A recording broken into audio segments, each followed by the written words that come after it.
and welcome to the Reiki Women Podcasts. It's Bronwyn Logan here, and also here we have Michaela Daystar, we have Carrie Varela, and our guest today, special guest, is Ifetayo White. Hi, Ifetayo. Hi, greetings.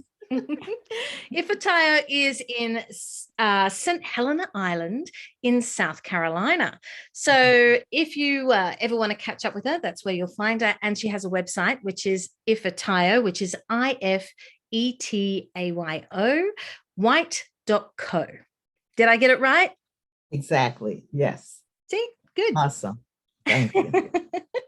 Well, to start off, I'm going to ask you a question. So to get everything rolling, we would love to hear what drew you to the system of Reiki initially, in the very beginning.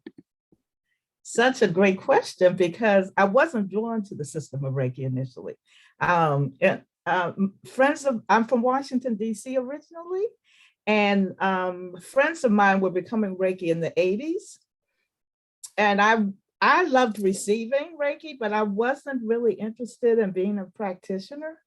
I really wanted to be a massage therapist. And so I just received Reiki for quite a while, almost a decade. And friends were saying, you need to become Reiki. And I was like, I like receiving Reiki. And my first Reiki master, she decided to gift me Reiki 1 and 2 attunements for my 50th birthday. And that was in 95. So I received the attunements, and at that time I was a practicing massage therapist, and it all sort of blended in together. It was a beautiful synergy, but I can't say that I wasn't practicing Reiki as a practice as I am now. Yeah. It was an adjunct to my massage practice. And then I think that was 95, 99. One of my Reiki master's students who had become Reiki 3 needed someone to attune to Reiki 3. And she said, can I attune you Reiki 3? And I said, sure. And I was gifted again. And I always tell my students, Reiki has its way with you. I was not pursuing Reiki, and I wasn't planning to teach. I just loved it. I loved the practice. I love sharing Reiki, let me put it that way. And then eventually I loved the tuning students. And that was in 99. So this has been quite a while. And as my practice grew, well, I don't know if you want to hear this whole story, because you asked me one simple question. What attracted me to Reiki, and Reiki attracted itself to me. Reiki chose me and has not let me go. Yeah, and when one of my students gifted me Franz's book, The Inner Heart of Reiki, about, I say 3 years ago, and I had been actually praying for a deeper Reiki connection and a deeper Reiki community. And, in rural South Carolina, it's not really like a lot of, and so I received the book from my student. I loved it. And then I saw that Franz was going to be at the Omega Institute that May, and I just flew up there, and the rest is history. And so he came here to my home in February 2020, right as COVID was hitting. We didn't know if he was going to be able to leave or not. And I think this was the last place that he attuned before COVID. Yeah. And we, 12 women, our lives have changed. I'm devoted. I was devoted before, but ever since the International House of Reiki came into my life, my devotion and practice has deepened. Yeah, it's great to have a good, strong practice, right? Yeah. It's very, very great. Excellent. Yeah. Well, thank you for that. You're welcome. I'm a storyteller, so you're going to have to give me some signs, like cut it off, Ifetayo. All good, all good. Well, we are here for the stories. So, oh, good. We won't be cutting you off too much. Thank you, Michaela.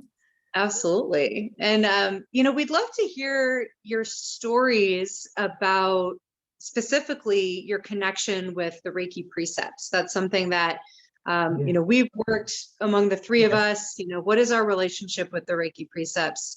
And specifically, we'd love to know, which are, it might be that you have a favorite one that you're drawn to specifically, or it might be that there's one that's particularly active in your life right now in this moment, which might change. So we'd love to just hear in this moment, which precept is really like active in your life and speaking to you, and any story that you want to tell about your relationship with the precepts. Absolutely. I adore the precepts. And of course, as I heard many of you say, that wasn't always the case from the beginning. I was, of course, taught and attuned in the Western tradition in 95. And I was given a paper with the precepts on it. And I framed them and put them in my massage room so that I could see them every day. And I just said them every day. There was no one explaining much about them for me, but I loved the words, and I felt a challenge. Let me put it that way. I felt a challenge and called to the challenge of just for today, I will not be angry. And just for today, I will not worry. It was a challenge for me. So every day I was like, oh my God, Ifetayo, you are just like cutting off people in traffic. And what's all, where's your precepts? They went out the window. And so again, prior to my introduction to the International House of Reiki in France, I really began, as I was teaching more and more, I had insight to choose a precept that I would focus on for some period of time. And that just came to me. I just felt that would be valuable. So that was probably, I would say, 3 or 4 years ago. And I was, at that time, I'm not a worrier, but I have one of those minds. I like, so I had questions. I would question things like, how's that going to happen? How is that going to happen? And really, under all of that is a worry. You wouldn't be questioning if you were not worrying. So that was my favorite in the beginning. Just for today, I will not worry. As I was going about this home and the land and how am I going to get this done and do this, and I create a retreat center and all. So that was my favorite. So moving into this present moment, since I do chant the precepts in Japanese every day, that's become my practice, of course, since going to the Omega Institute in May of 2019. I am devoted. I'm devoted to the precepts. I'm devoted to my practice of chanting them. And my feeling, my awareness and consciousness is that in English and in Japanese, the words of the precepts are transmissions, that they transform energy. They are transmissions. They're not just words. So in addition to the chanting every day, I do, I say them in English. I say them in English also. They have a different vibration. They integrate in me differently when I hear the English words, because I'm a native English speaker. So it brings me more smack dab into the invitation of the precept, the invitation to go deeper in myself. And just for today, I will not be angry. Of course, is a fave. And my being with that precept has taken me to I've moved through many layers of anger. Let me say that, righteousness, of course, was one of my favorites. I'm a child of the 60s. I'm 77, so I've come through the whole everything, the Black Power movement, the civil rights movement, the feminist movement. And so now I'm in the Reiki movement. But so all those layers of anger that show up I never was considered an angry person. I never carried angry energy, but I did have the righteousness. Things should be this way and things should be that way. And how come things aren't that way? And let's make things this way.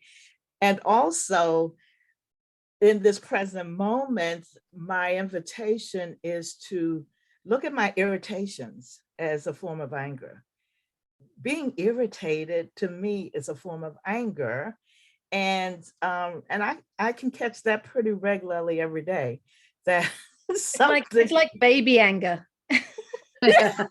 I love it. I love that. Yeah. I'm going to use that one. The baby angers. Yes. Yeah, I love that you point that out, because sometimes we forget that anger doesn't just come in one flavor. Fear doesn't just come in one flavor. So irritation, frustration, yes. Angstiness, those are all like in the family, right? And those are the like the warning signs, right? So if we can kind of work with them at that level, then it might not balloon out. Yeah. Yes.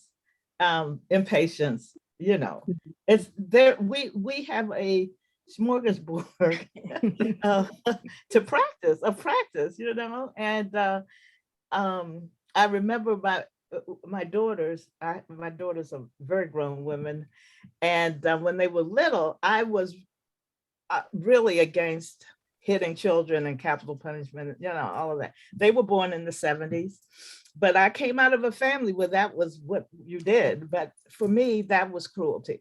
So what I would do is grab an arm and squeeze it, squeeze an arm, squeeze a leg. And my daughter said, Mom, that was squeezing an arm. It's just another layer. So now it's just another layer, you would just grab and squeeze and hold. I said, I know, bless my heart. I've forgiven myself for all of that. But so anger comes in the many layers, and the baby layers. I love it. Baby anger.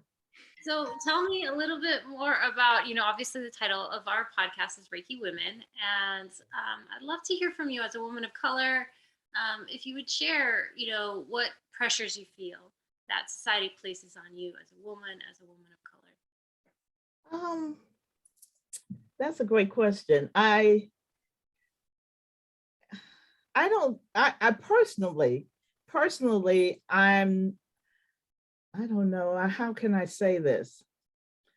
I don't feel that energy coming towards me, personally, in a personal way.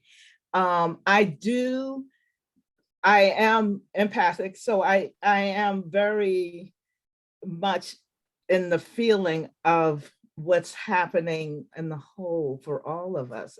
And I have children who live in DC and in cities and so forth. And one of the things I'll say about the Reiki world, though, is that when I became Reiki in DC, it was a whole community of African American Reiki people.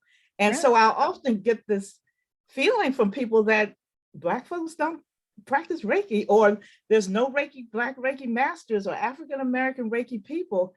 And that is not real. And well, as I said, this was in the 80s. And I was in Washington, DC, there was a really big healing community of people of color, massage therapists, acupuncturists, chiropractors, homeopaths, Reiki master. There was the first Black Reiki master in DC was attuned in 82. Gwen Mitchell, she's now in California. And so for me, this has been quite an interesting experience and many of my students are people of color, because as you can imagine, folks get attracted to people who look like them quite often. So, so that is that's a gift for me and for the students. I am very aware of the dialogues that have been going on in media between women of color and white women. You know, there's been a lot of sensitivities in being approached. We're approaching a level of sensitivity with each other, I pray, and I've witnessed not so sensitive conversations. It's heartbreaking to me when there is not sensitivity, because I stand in a place of heart. So I'm not the one to take sides. I am very aware of the history that we all bring. I don't want to say we all bring. I know what history women of color bring, because that's been my experience in just growing up. So I sit in a place, Carrie, of holding Reiki, holding love, holding the space as an elder. And I want to say a wise woman. I feel I am. I've come through a lot. I have come through a lot, and I sit in my heart so that I hold that space for us all. And I just love people. I love everyone. And Reiki has grown that in me for sure, particularly practicing the precepts as a transformational energy. I've received the precepts that way, and also the hands-on Reiki and all meditations, all of my practices. Yeah, I love what you said. Oh, thank you. It was, two parts really to that question was like, do you feel, how has Reiki helped you navigate some of those pressures? And it sounds like, maybe you haven't felt them so much individually for yourself, but as a whole in society, and that you've chosen to take powerful, energetic space to be an elder, to be a healer for those more societal issues. And I really applaud you also for representing women of color in Reiki, because I know that I think there's a lack of representation, for people of color within Reiki. And there's an incredible diversity, not only just within the United States, but also culturally, like India, there's a lot of Reiki practitioners.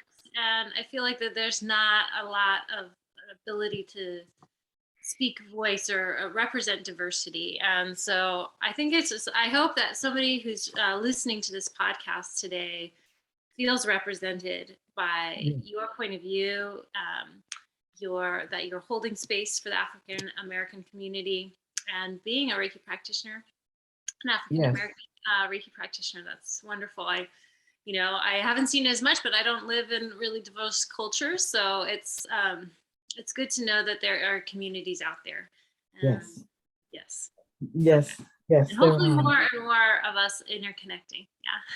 Too. Well, I sit here with you three, and I'm looking at us. I'm looking at the hair color, number one, that is a distinguishing, and it's beautiful for me to sit with you and to sit with Brown and her beautiful hair and your beautiful dark brown or black hair, Carrie, your beautiful blonde, white hair. And that represents for me, even though there's a less representation in the color of our skin, but we all are here without diverse looks and energies. We have different energies, all of us. And that's another way of diversion, as far as I'm concerned, and another way of us coming together. And we can feel one another. We can feel one another here. And the blessing for me also, I've attuned students who are African who were here and gone back to Africa. I love that, as you pointed out. My capacity, I think, to move in particular circles because of the way I look, and it has been a gift, and I feel that this is a divine setup. I call it that. I call it that. So because I have my purpose for teaching Reiki, attuning students, is so that each remembers who they are. Each remembers their true selves. And, if I look this way and folks identify with me because I look this way, and they come to me as students, and I can bring them into that space of remembering who they are and bringing that into the world, then I feel as though that my mission is accomplished. That's why I'm here. That's what my purpose is. And I love every minute of it. It's fun. It's joyous, and it's a good time. Ifetayo, you've done some amazing things in your life. And if we focus on the female things, there's been lots of amazing things that you've done with women, as a woman. Yep. Yes. I don't know. Would you like to have a little chat about some of that? I know you were a doula for many years. Yes. Yeah. And Reiki brought me into doula. Reiki was the introduced me to the doula world. I worked in mental health for 10 years. And I worked with youth, children from birth, at different stages in my mental health career, from birth through 26. And at one point I was a case manager for teenagers, and two of the girls on my caseload became pregnant, and I was already practicing Reiki, and actually the mental health system allowed me to share some Reiki a bit. They hired me as a consultant beyond a staff person to share Reiki with children and their parents, actually. So these two girls had become pregnant, and I knew that this was not going to be a pretty picture in the hospital, because of, they tended to, they were on meds, and they acted out. And so I had always wanted to become a doula, but I never had taken the training. So I did in 2007. And I was able to accompany them to the hospital. I was able to Reiki them and their babies and be a doula there for them. So from 2007 until I'm 77. So when I was 75, I retired. So that's been 2 years ago. And I loved doula work. So, so I was a doula and a Reiki teacher and practitioner. And worked for mental health at one time. So I was quite busy, but it was all integrated. And so as a result of the doula work, I have been, and I'm passionate about women's health around reproduction. I'm passionate about reproductive health. I'm passionate about infant and maternal mortality. And particularly since I'm a woman of color, as it pertains to women of color, because we die more than anybody else in childbirth. And so as a result of that, I have spoken, I've been invited to speak. And actually the Center for Disease Control invited me to train some doctors and nurses and hospital administrators in 2019. They also wanted me to share Reiki with people at the conference, and I was like, sure. So they wanted me to speak about vicarious trauma, secondary trauma, and train the doctors and nurses and hospital administrators whose work focused on maternal mortality. And for me to teach them about secondary trauma and the fact that, in fact, the truth is that they were living that, and whether they knew it or not, and to teach self-care when you are working in stressful. And then they also want me to share Reiki in the breaks. Been a busy weekend for you. Yeah, it was, quite busy, but they pay well. That's it was worth it. Yeah. So it's been a, beautiful journey. Becoming a mom, my older daughter is 52 now.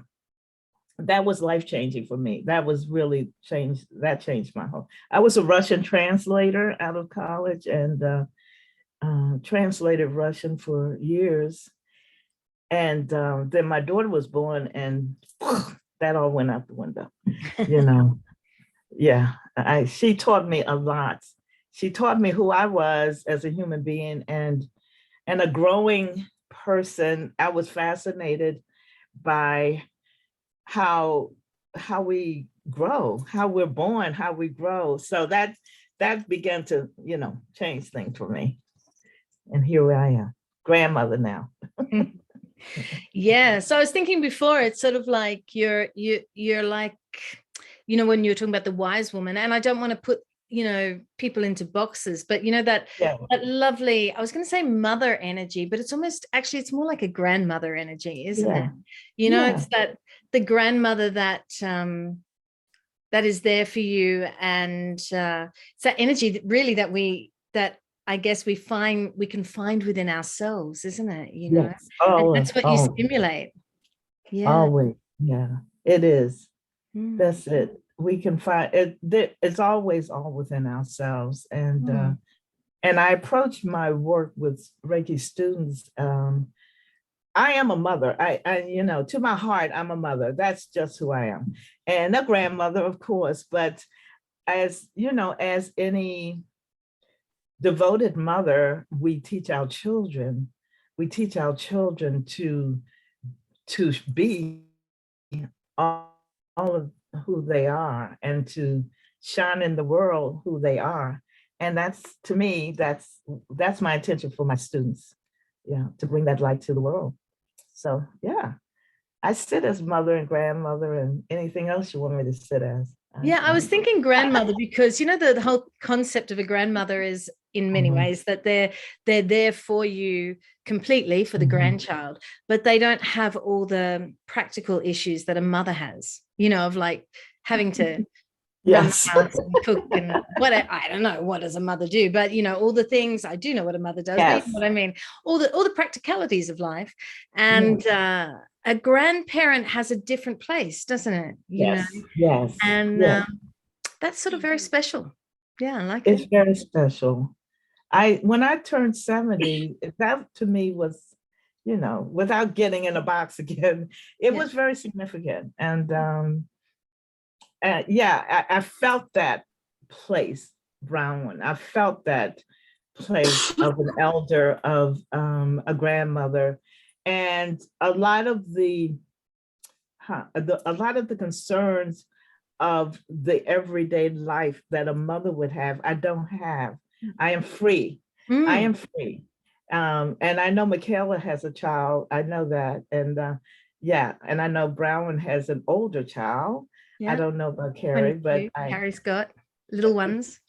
See, and that's a stage of life that we move through. And I love being with women and feeling the stages of life that they're in. When I do mentor also, I have a mentoring program that is aside from the Reiki program, but, and I mentor a lot of women on the phone or in person. They come, sometimes they have a combination of Reiki and mentoring, but the stages of life that we move through are so beautiful. I love every one of my stages. And here I am in this stage, which is extraordinary, the extraordinary freedom and as the extraordinary freedom to be, and the freedom to not be attached to so much that would be worrisome or make me angry. I've moved, the precepts have sort of moved along with me, and in this space, because I've practiced, Carrie, back to your question, in a way, I've been practicing not just Reiki, but practicing spiritual principle since my 30s. That's when I was introduced to meditation. I began meditating, and then everything sort of grew. So I've been practicing in my spiritual foundation. I've had a spiritual foundation. Reiki has become it for me, but I've always practiced. So I feel that because of practicing for so many years, and now really devotedly practicing my Reiki, that I have a certain freedom that of spirit, not just freedom in my life. I have a freedom of spirit. I feel so free, so joyful in most moments of my day, and so compassionate, and so full of prayer sometimes, and Reiki for the world and for individuals in the world, and yet walk in this space of freedom and joy. It's all, and so that, I think, has come through, I know it has, as a result, and has I brought myself to this place through my devotion to my growing, yeah. So where I live in Northern California, and near the beach, and on the beach there's this rock formation that's the Native Americans named Grandmother Rock. And as you've been just talking about this and holding space, I don't know, I just have this visual. I wish I could show you a picture.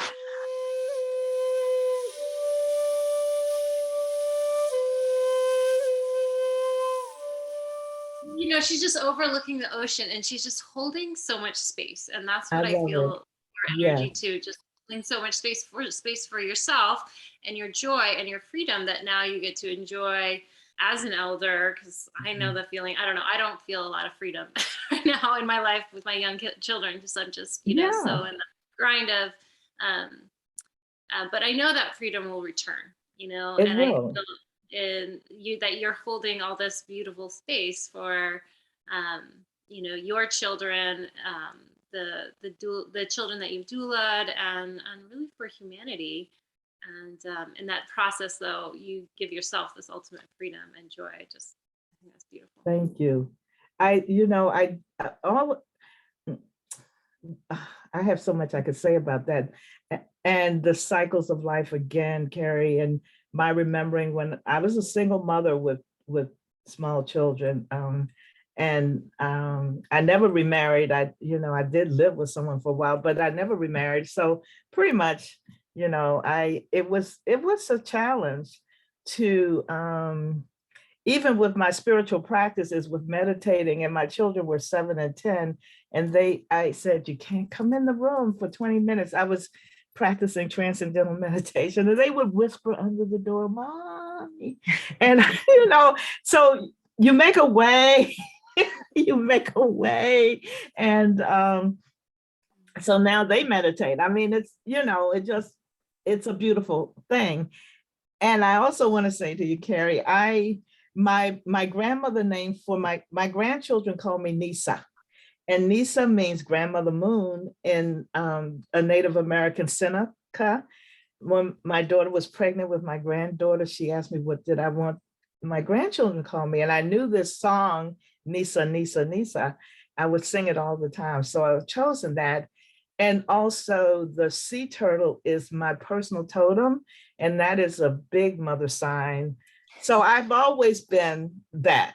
I've always been that. I hold a lot of energy. I have a big energy, and I hold a lot.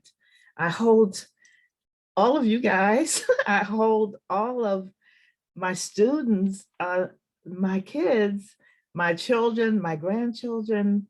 I'm created, I'm designed to hold that much energy for the world. And I'm grateful that I am unencumbered now in my life, that I can do that and focus that way. You know, it's a gift. Mm. I feel like you summarized that really beautifully earlier when you said, I sit in my heart, like as a way of being, right? And, I love that we can like come together from this place of common experience. Right now, as we're filming this in the other room, my daughter is doing her online cooking class, which we just happen to have to do this in the same space because of other things happening in the house. And so we're like, well, you're doing your cooking class online, I'm doing my podcast interview online, and like those things just get to coexist, even though there's a little friction, right? And and it's like finding those places of freedom inside of that constriction. And I feel like that's what part of what Reiki gifts us with, is that like spaciousness, even inside of feeling stuck. And, as you describe, being somebody who holds a big energy and holds a big space, and the grandmother stone, holding a big space, that's so emblematic of this practice to me. Is like, when life is constricting us down and trying to keep us small, like how do we actually make more space inside of ourselves and around ourselves at the same time? Yes. I love it. I love it. I love hearing your child in the background too. It's real. I love being real. I love reality. And I also have to say, Michaela, I saw the interview. Well, I saw you in Brownwood at one point in a podcast, and I come from a trauma background myself. And my first episode of depression, I was 4 years old, and I went in total depression and stopped talking and went into the dark, and and I've had many diagnoses of depression and anxiety throughout my life until I don't know how many years ago, maybe 20. And I've been in therapy since then, not only, but I needed to resolve something, and I did. So for me, Reiki also, as how can I say this? The power of Reiki to transform emotional energy is more than most people know. The practice of Reiki, practicing the precepts, practicing the meditations, the breathing, the hands-on, it transforms us. And I can't say it enough, the healing, and having worked in mental health and having worked with young people, and to be able to witness their transformations and the changes in them, because Reiki was a part of their protocol. And I can't say enough for my own healing. I think it's about having tools, isn't it? That nobody gives us any tools. Yes. You were just saying, like, when you were meditating and your kids were whispering under the door, and now they're meditating, that whole thing, providing an example. So the more of us that are doing this, the more that the people around us see that, it becomes more normalized, outside of like I don't know, outside of a monk sort of perspective, like just normal, what are we called, homemakers or something? No, householders. In India, they call people householders. Yes. So people who aren't in the religious world as such. And as householders, we can be just as spiritual as someone who is in that world. And we just bring it into that every day of what we're doing. That's right. And that by us doing that, we are passing that on to everybody in our vicinity, and especially our children. So there was something about that I was talking about with Carrie earlier, and that was this lovely thing that the Dalai Lama said about being a mother.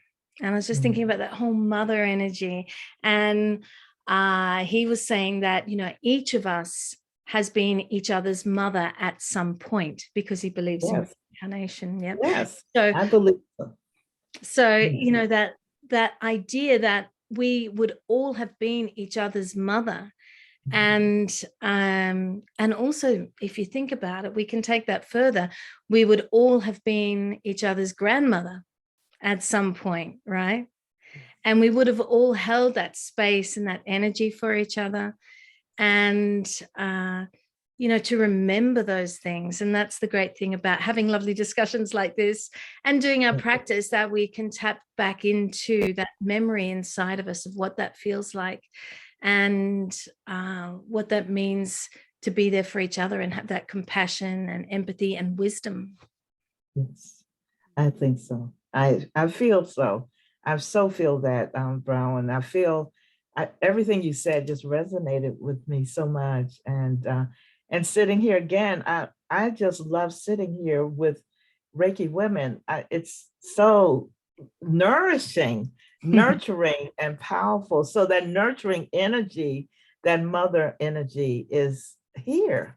It comes in here with us. And someone else has said to me that you're never in a group more than 3 people where you have not been around before, that there is a memory that you bring in a group that is familiar for somehow. And I believe that. I believe that we have been together before. And you've been my mom. I love it. Oh, and you were the best mom.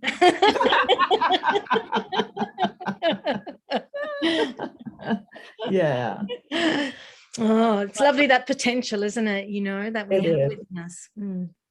It is. I have another question. It's a little off the cuff, so I hope you don't mind me asking it. But it is one of our questions that we like to ask Reiki women. And I think that you'll have a very poetic answer, I have no doubt. But what's your hope for Reiki women? Yeah. My hope for Reiki women, I'm glad you asked it off the cuff, because I didn't have time to think about this.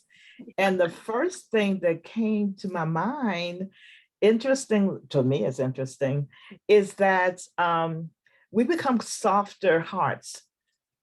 That's my hope for Reiki women, that we become softer hearts and bring this same feeling that the 4 of us have here, in trust and intimacy and nurturing, that we carry that.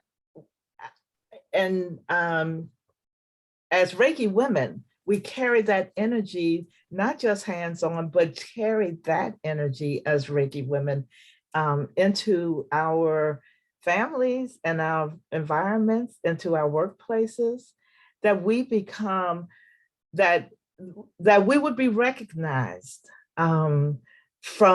by our soft touch, and not just hands-on soft touch, but the energy that we carry.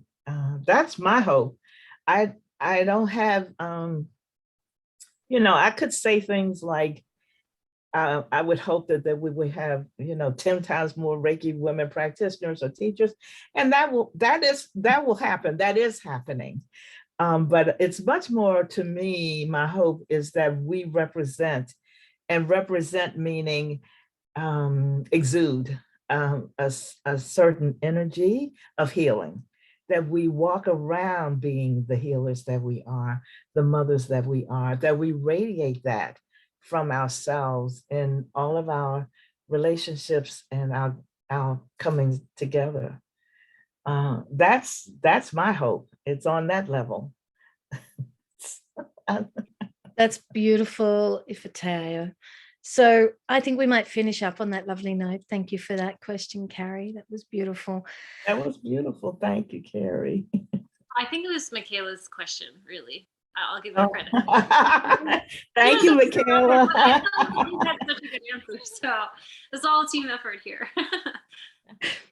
Okay, well, thank you so much. Thank you, Carrie and Michaela, of course, for being here. And the cooking show in the background was fun. Thank you, Michaela. Yes. And Ifetayo, of course, an enormous thanks for sharing your time with us. And sharing more Reiki voices of beautiful women out there. And I've had so many people say to me, oh, I love this idea so much. And I love this idea so much. And Me thank too. you. I love this idea so much. I do. Thank you all. Thank the three of you beautiful women, you beautiful Reiki women, for sharing so this much. idea with us all. Thank you. It's been a joy. Thank you.